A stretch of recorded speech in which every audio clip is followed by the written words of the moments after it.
அனைவருக்கும் வணக்கம். So spoken English கிளாஸில் 13 டேஸ் கிளாஸில் நம்ம இருக்கோம்.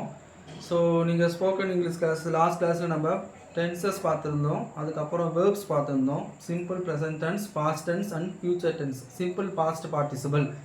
ஸோ இந்த மாதிரி டென்சஸ் வேர்ப்ஸ்லாம் நம்ம பார்த்துருந்தோம், 3 டைப்ஸ் ஆஃப் வேர்ப்ஸ். அதுக்கப்புறம் எல்லாமே பார்த்துருக்கீங்க. வியூவர்ஸ்க்கு கொஞ்சம் கம்மியாக இருக்காங்க. ஸோ எல்லாருமே ரொட்டீனாக பார்க்க ஆரம்பிங்க. அப்போ தான் உங்களுக்கு அதோட ஒரு கண்டினியூட்டி கிடைக்கும். ஸோ கண்டினியூட்டி கிடைச்சா தான் நம்ம அது ஈஸியாக பேச முடியும். சரிங்களா? ஸோ லாஸ்ட் கிளாஸில் 2 வேர்ட்ஸ் வேர்ப்ஸ் பார்த்துருந்தோம்ல, 2 வேர்ட்ஸ் சென்டென்ஸ் பார்த்துருந்தோம். இப்போ நம்ம பார்க்க போகிறது 3 வேர்ட்ஸ் சென்டென்ஸ்.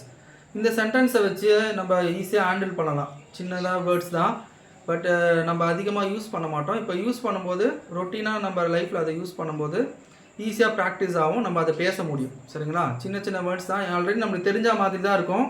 ஆனால் நம்ம அது அடிக்கடி நம்ம யூஸ் பண்ணுறது கிடையாது. ஸோ அதை யூஸ் பண்ணும்போது நம்மளுக்கு ப்ராக்டிஸ் ஆச்சுன்னா ஈஸியாக ஹேண்டில் பண்ணலாம். இங்கிலீஷ் பேசுகிறவங்க கூட இந்த மாதிரி வேர்ட்ஸை அதிகமாக யூஸ் பண்ணுவாங்க. சரிங்களா? சரி, நம்ம என்னென்ன வேர்ட்ஸ்னு பார்க்கலாம். First come with me. Come with me நான் என்ன சொல்லுவோம்? என் கூட வா, என் கூட வரியா சொல்கிறதுக்கு கம் வித் மீ. இது நம்மளுக்கு தெரியும் ஆல்ரெடி. டோன்ட் டூ இட், அது நீ செய்யாத, அது நீ செய்யக்கூடாது சொல்கிறதுக்கு. அதை செய்யாத. இப்போ ஒரு குழந்தைய பார்த்து சொல்கிறோம், அதை எடுக்காத அப்படி சொல்கிறதுக்கு டோன்ட் டூ இட், அது செய்யக்கூடாது அப்படி சொல்லுது.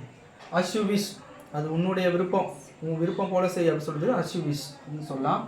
ஐ காண்ட் வெயிட், என்னால் உனக்கு காத்திருக்க முடியாது அப்படி சொல்கிறதுக்கு I can't wait. I hope so, நான் உன்னை நம்புகிறேன் அப்படி சொல்கிறதுக்கு ஐ ஹோப் ஸோ அப்படின்னு சொல்லுவோம். ஐ டோன்ட் திங்க் ஸோ, இது நம்புற மாதிரி இல்லை அப்படி சொல்கிறதுக்கு ஐ டோன்ட் திங்க் ஸோ அப்படி சொல்லுவோம். It doesn't matter. So it doesn't மேட்டர்னா என்ன சொல்லுவோம்? இது ஒரு பெரிய விஷயமே இல்லை, இதுக்கு ஏன் கவலைப்படுற அப்படி சொல்லுவோம்ல. It doesn't matter.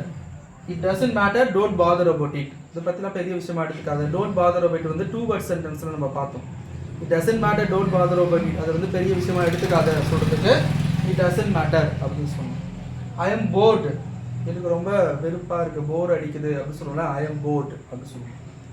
I feel hungry a bit, எனக்கு கொஞ்சமாக பசி எடுக்கிற மாதிரி இருக்குது அப்படி சொல்கிறதுக்கு I feel hungry a bit, கொஞ்சமாக பசிக்கிற மாதிரி இருக்குது அப்படி சொல்லுவோம்ல.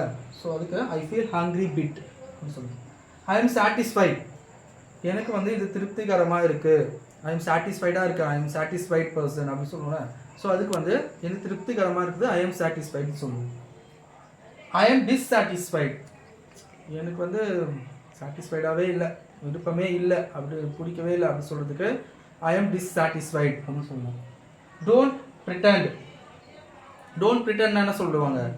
ஏய் நடிக்காதடா, இப்படிலாம் நடிக்காத சொல்கிறோம்ல ஒருத்தனை, ஏய் நடிக்காத, என்கிட்ட நடிக்காத சொல்கிறோம்ல. அதுக்கு டோன்ட் ப்ரிட்டண்ட், என்கிட்டயே நடிக்கிறியா அப்படி சொல்கிறதுக்கு டோன்ட் ப்ரிட்டண்ட், நடிக்காதே. லெட் இட் பி, அதை விட்டுடுங்க, அந்த விஷயத்தை அப்படியே விட்டுருங்க அப்படி சொல்கிறதுக்கு லெட் இட் பி அப்படி சொல்கிறதுக்கு அந்த விஷயத்தை அதோட விட்டுருங்க அப்படி சொல்கிறதுக்கு லெட் இட் பி யூஸ் பண்ணுவோம். Not like that. So not like that எது சொல்லணும்? எனக்கு அது அப்படி இல்லை, அந்த விஷயம் அப்படி இல்லை சொல்கிறதுக்கு நாட் லைக் தட் அப்படி சொல்லலாம். ஐ நோ இட் ஆல்ரெடி, எனக்கு ஏற்கனவே தெரியும் எல்லாமே. ஐ நோ இட் ஆல்ரெடி, எனக்கு எல்லாமே தெரியும் அப்படி சொல்கிறது ஐ நோ இட் ஆல்ரெடி அப்படி சொல்லலாம். வாட் டு டூ, என்ன செய்யறது? வாட் டு டூ, நெக்ஸ்ட் என்ன பண்ணலாம், அடுத்தது என்ன பண்ணலாம், வாட் டு டூ அப்படி கேட்கறதுக்கு நெக்ஸ்ட் என்ன செய்யறது? I am getting hungry, I am getting angry, நான் கோபமாக இருக்கிறேன், என் கூட யாரும் பேசாதீங்க, ஐ எம் கெட்டிங் ஆங்க்ரி சொல்லுவோம்ல. ஸோ அதுக்கு கோபப்படுது. Please curve me, please forgive me, என்னை மன்னிச்சிடுங்க. ஃபர்கிவ் மீனா மன்னிச்சிடுங்க. Please forgive me. No more excuse, எனக்கு எக்ஸ்கியூஸே கிடையாது. எக்ஸ்கியூஸ்னா என்ன சொல்லுவோம்? நம்ம இடம் கொடுக்க மாட்டோம். சரிங்களா? இதுக்கு மேலே எதுவும் செய்ய முடியாது அப்படி சொல்கிறதுக்கு நோ மோர் எக்ஸ்கியூஸ் அப்படி சொல்லுவோம். I am scared. I am scared என்ன சொல்லுவோம்? பயப்படுறது, நான் பயந்துருக்கேன். அதுக்கு இன்னொரு வேர்டும் நம்ம யூஸ் பண்ணலாம்.